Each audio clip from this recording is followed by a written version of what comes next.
What I wish I knew about a loved one, I had two very different experiences. My father was 44, in good health, at a party, and suddenly dropped dead. There was no anything involved with knowing what he would have wished because he was so young and it was so sudden.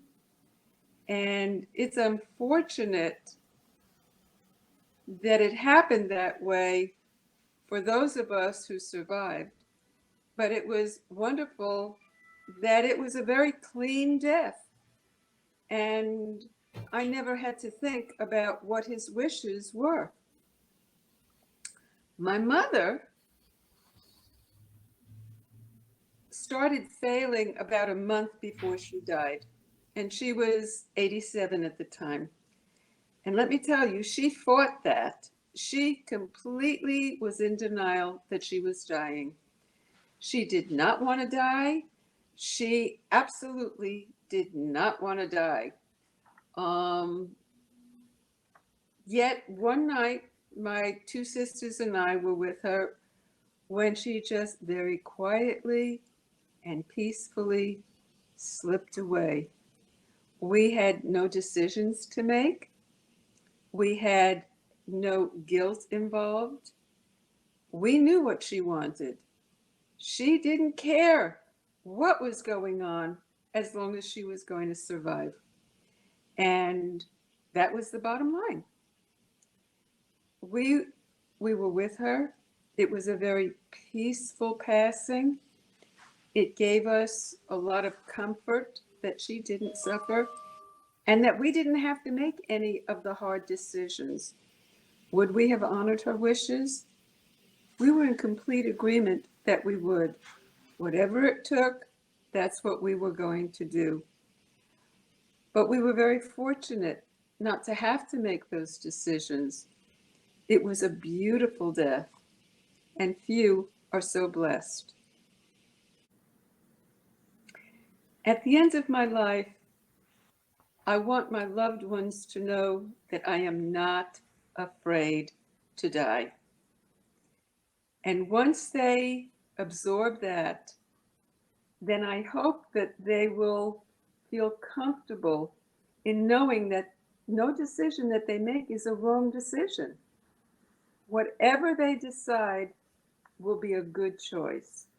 No guilt, no finger pointing. I will die someday. It is inevitable. And I want them to be forgiving of themselves and each other as they help me on that final journey. Because I know, and I want them to know, I know, that they will do their best to make me as comfortable as possible as I pass into the next world. What motivates you to to do this work that you do?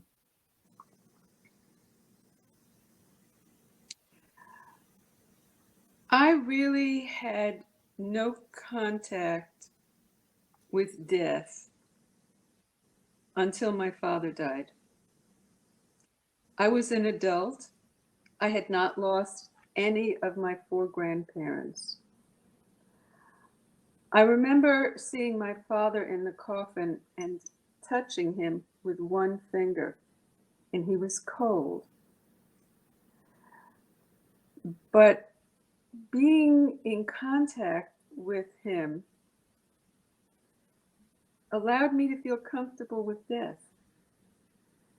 And I have done a lot of things with death because I'm comfortable.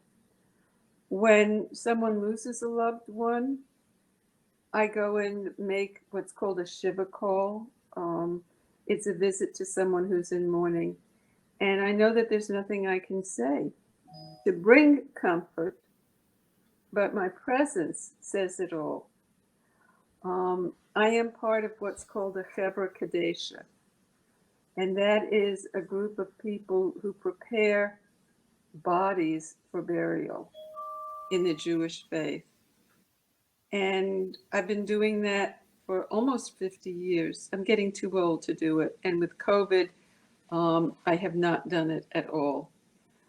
But I'm not uncomfortable around people who have died or people who have lost a loved one. And I see that that's not typical. People are very uncomfortable and awkward around death. And death is just part of life. And the more people can accept that and embrace whatever goes on for those who survive the loss is important. And so I'm involved in the Conversation Project because I think it's important that people become comfortable and perhaps reach my level of comfort. I think it's very important, and I want to contribute to that effort.